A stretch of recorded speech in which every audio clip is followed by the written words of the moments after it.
Hey guys, Mike back from Growtopia. So what I want to show you is my installing my lime tree, because I just did my lemon. I'm trying to find a spot to stick you. That's not the tree that I'm going to grab. Let's see. No.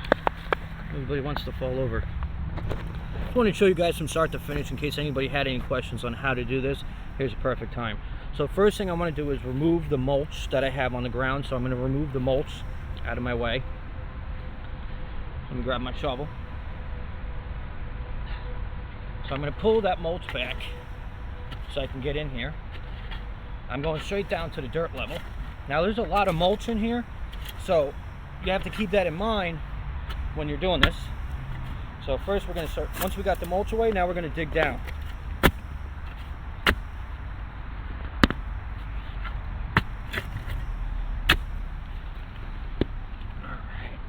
I have a nice sandy soil over here. You may not have nice sandy soil, whatever you want to call it. You don't have to go down deep. Just have to go down just enough to get the bucket in there, or the planter, I should say. Okay, so that's more than I need, but that's fine. Now I'm going to grab my planter, and because of the angle, I'm going to sit on top of my mound. And I'm going to show you guys. So first thing I want to do is test my planter. And I stick my planter down, and if you guys can see, it's, well, far down. So that's going to be a little down too deep. So I come back, I grab some more soil, put the soil in, put the planter back in, and that's pretty good. And then I'm going to feather out the ends. So now this planter has soil inside of it from the other one. So what we're going to do is we're going to take this out right now, and we're going to get this prepped. So inside here, it's a little hard to see, but there's like a liner in here. So I'm going to rip this out. This is the liner. Now, because I want to make this almost as semi-permanent as possible, the holes in here are too small. So I'm going to use my snippers instead of a drill, because I don't feel like getting a drill. I'm going to go inside. You want to go from the inside out, okay? And all I'm doing is I'm poking them into the hole, and then I'm turning it left and right up to the knuckle of the tool. I pull it out, and now I have a big hole. You want nice drainage, and you also want the roots to possibly leave the container and go into the ground.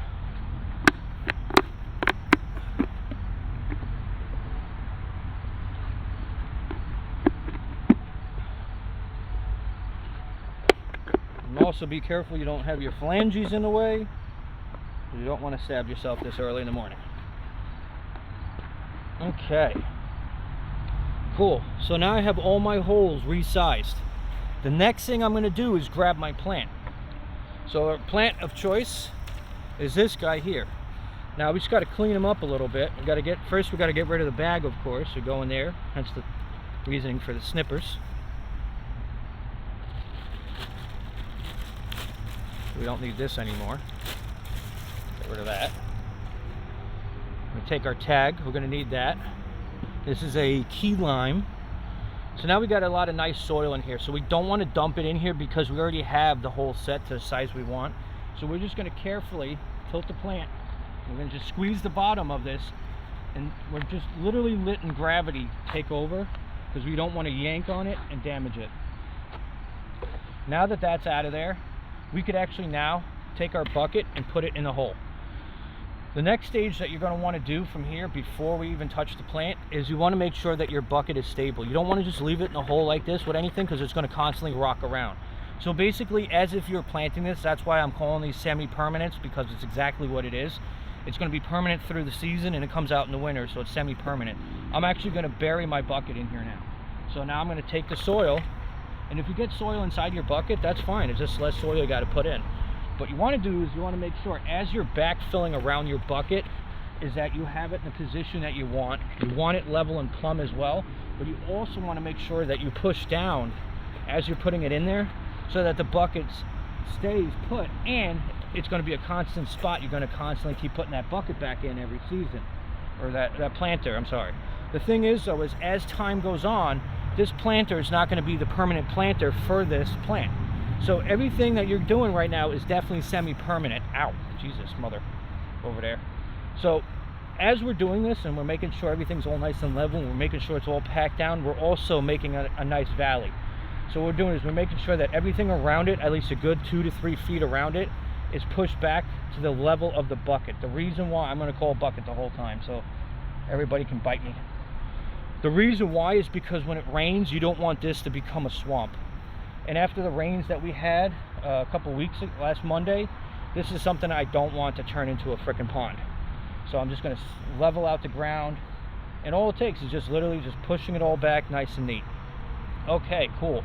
Now as you can see, now you guys are seeing the bucket a lot better. I got some extra, I got the soil, wood chips in there, ain't gonna hurt it.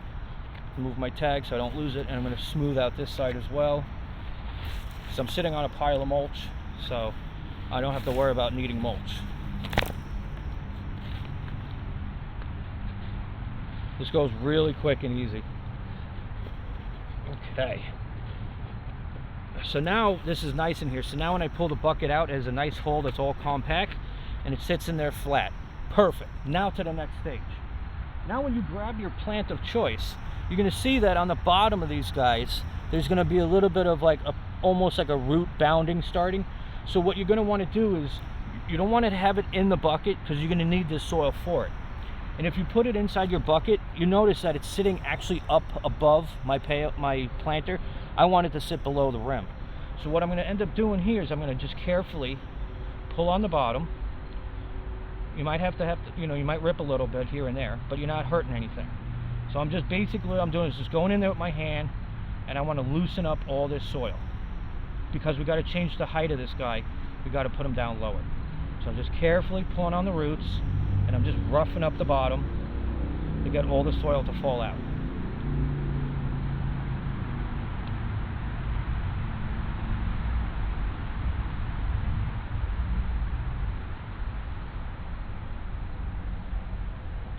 See how nice and gentle I'm going? Not being rough with it, just nice and gentle.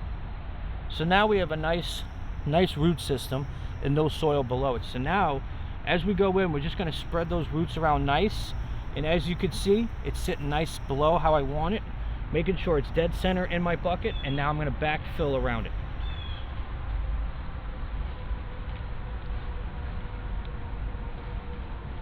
And yet again, if you get wood chips in here, it's not going to hurt because the wood chips are just going to decay and add more nutrients to the soil.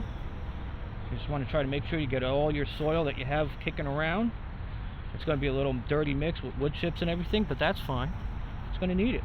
Just remember, in nature, wood chips, branches, leaves are all around all our trees that we have growing.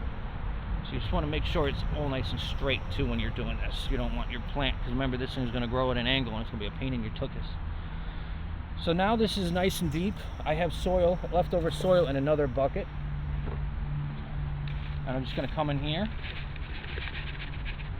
Just add a little more. Like such. And that's it. It is done. Now, I'm going to get off the mound of wood chips I'm sitting on. I'm going to come in with the wood chips that I have, and I'm going to fill in the rest with the wood chips, like such. And being if you don't like the side of the planter, the look of it, well, now the planter you can't see anymore, but you know what's down there. Now we're just going to nicely level out the ground, and like that, we just planted our semi-permanent tree. So anyway, guys, I hope you like it. I hope you got something from it. Like, subscribe, share it with your friends and family. This is Mike from Growtopia, and this is a quick growing tip on how to plant your semi-permanent plants the most easiest ways. Your trees, your plants, whatever you want that you have to bring inside and overwinter because your climate gets way too cold. This is the best way to do it. I've been doing it for easily over 8 years, and I did it for a profession, so I know exactly what I'm doing, I'm talking about. And if you also want to go back in, especially when you buy something like such and it comes with these little plastic straps, these things don't flex. So once it starts getting a little bit bigger, you can come in with some Velcro plant. It's like a tape or a holder, and you could always put them on later on, and they hold as good as this stuff. The only thing that's different is they flex a little bit, and you can undo them and reuse them. So that's a nice little quick tip there. And never ever, which I did, don't forget your tag. So I have to go back down into my soil, somewhere where my planter is, make a little hole with my hand, stick it back in there, clean up the mulch, and that's it. Everybody have a great one. Hope you liked the video. Later.